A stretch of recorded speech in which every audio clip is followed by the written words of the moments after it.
오늘 우리가 보고 있는 말씀은 역대상 20장 말씀입니다. 오늘 말씀은 또 지난 19장에 이어서 계속해서 암몬을 치고 또 특별히 오늘 본문은 랍바를 치고 그리고 또 블레셋을 치는 그런 다윗의 전쟁의 승리의 이야기들로 구성되어 있는 내용입니다. 그런데 오늘 본장의 암몬과 또 블레셋을 쳐서 승리하는 이 이야기는 사실상 어떻게 보면 다윗이 그의 일생에서 가장 침체기에 있을 때, 가장 밑바닥에 떨어졌을 때에 일어났던 승리의 이야기입니다. 그러니까 어떻게 가장 침체기에 있을 때 이런 가장 놀라운 승리를 거둘 수 있었을까? 우리가 그걸 좀 살펴보기를 원하는데요.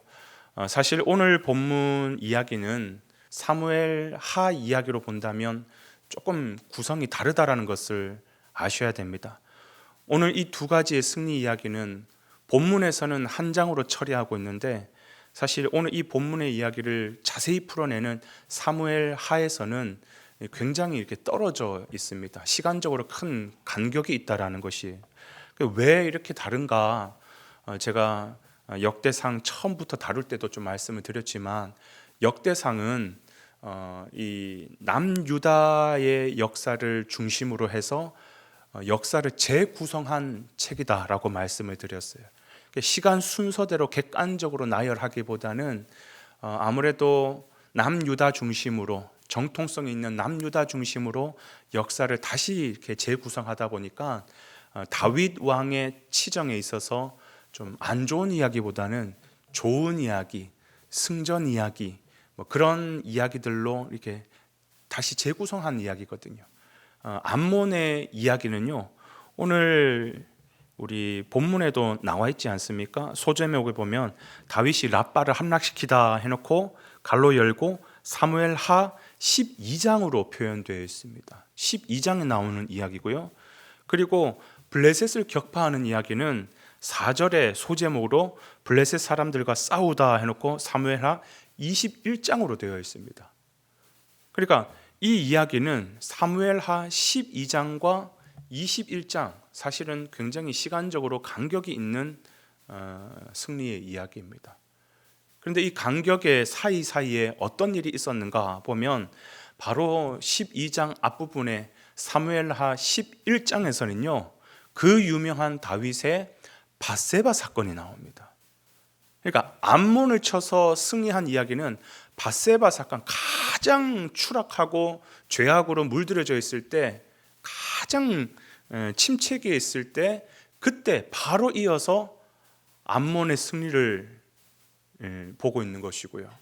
그리고 또 우리가 보고 있는 블레셋 격파, 이거는 사무엘하 21장에 나오는 이야기인데 그 전에 사무엘하 15장부터 직전 20장까지는 어떤 사건이 있냐면 그의 아들 압살롬의 반란으로 굉장히 그 왕권으로서 실추되고 굉장히 어려운 시국에 블레셋과의 전쟁에서 승리를 하게 되는 그런 장면이 나오는 것입니다. 어떻게 이런 가장 침체기에 있을 때 암몬과 블레셋이라고 하는 이 강대국과 전쟁에서 승리할 수 있었을까?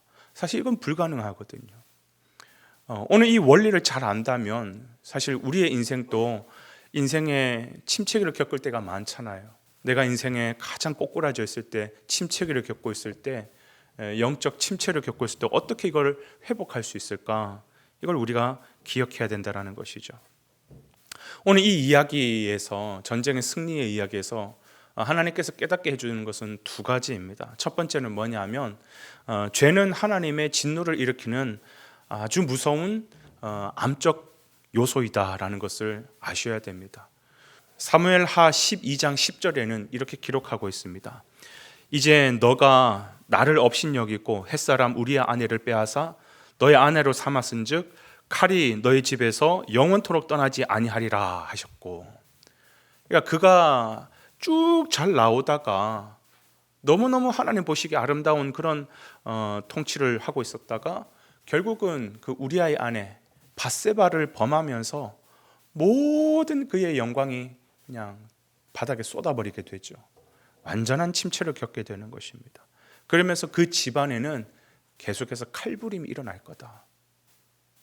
그래서 압살롬이 반역을 저지르고 그런 참 안타까운 일들이 일어나잖아요. 그죠?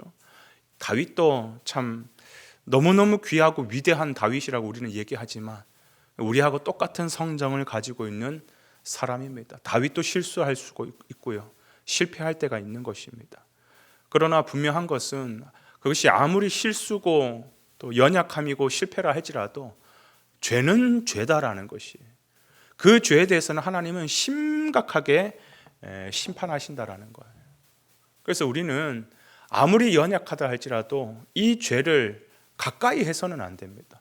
넘어지고 실수해서 죄 앞에 엎드릴 수는 있겠지만 그렇다고 해서 내가 마음을 열고 적극적으로 죄를 수용하거나 받아들여서는 안 된다라는 거예요. 왜냐하면 아무리 실수고 연약하다 할지라도 죄는 죄인 것이 하나님 기뻐하지 않는 것입니다. 그 죄로 말미암아 우리는 영적 침체를 겪을 수 있고 하나님 관계가 깨어질 수가 있는 것이고 하나님으로부터 건강한 또 좋은 그런 공급을 받을 수가 없는 것이죠. 그러니까 죄는 하나님의 진노를 일으키는 것입니다. 그러나 이런 침체기를 겪고 있던 다윗에게 어떻게 이런 반등할 수 있는 기회, 또 역전할 수 있는 은혜가 주어졌느냐? 오늘 이게 핵심이겠죠, 그죠? 그 두 번째는 이겁니다. 이 죄를 진실한 마음으로 회개할 때 하나님은 그 모든 것을 용서하신다. 우리는 이것 또한 기억해야 된다는 것입니다.